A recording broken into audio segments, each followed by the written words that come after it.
Hei, mani sauc Viktors, esiet laipni aicināti, sāksim kursu, kas ir saistīts ar ļoti interesantu tēmu, tas ir CSS, Cascading Style Sheets. Un te būs daudz piemēru, bet sāksim šoreiz ar to, ka aiziesim uz kādu direktoriju, piemēram, tur uz My Documents vai kur jums ir ērtāk, izveidom jaunu folderi, Create New Folder, rakstam CSS pasvītrojums teorijā, atveram šito mapi un uzreiz te veidojam failu direktoriju struktūru CSS. Tas būs direktorija, kur mums atradīsies CSS faili, pēc tam images, kur mums atradīsies attēli, JS, kur atradīsies JavaScript faili. Šajā kursā tas netiks izmantots, bet lai ir. Un uzreiz tajā veidojam jaunu dokumentu, piemēram, indeks. Tas būs tāds kā pirmais. HTM. Saglabājam. Nosaukumu saglabājam. Labais klikšķis, un te jūs jau varat atvērt vai Open with Notepad, vai Edit with Notepad++. Es iesaku jums Notepad++ lietot.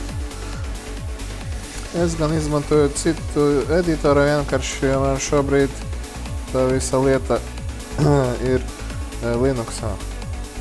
Tā, es esmu izveidojis jaunu failu.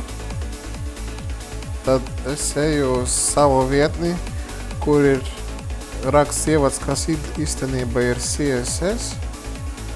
Te ir par tām bāzēm teikts, ka tas ir selektors, tā ir property attribūts, color un vērtība. Te, piemēram, property ir parametrs font size, fonta izmērs un vērtība 12 pikseli. Un tā.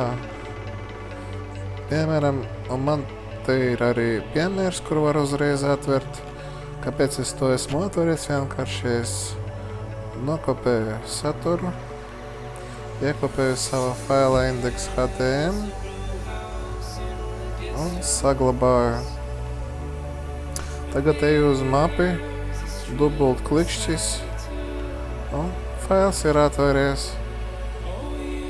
Te mēs redzam Hello World un rinkoku, un te uzreiz arī ir pateikts, kas mums par ID un klasēm mēs pēc tam runāsim, tāpēc, ka te to pat var izdzēst un ierakstam selektoru, piemēram, P. Un tas sanāk, ka uz visām rinkopām tiks piemērots šitas stils. Labi, mēs pagaidām šito no šeit izņemam, saglabājam, atjaunojam. Un redziet, visas rinkopas šajā lapā tagad būs ar tādu stilu.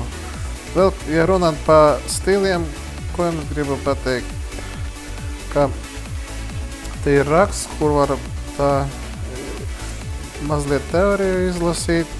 Tad nākošajā video mēs runāsim tieši par 3 veidiem, kā ievietot CSS. Tā ir ārējā stila lapā un iekšējā stila, kad mēs head sadaļā to integrējam, un arī inline stili, bet par to nākošajā video. Šitas bija tāds kā ievads par kursu CSS, ko mēs arī apgūsim. Paldies par uzmanību!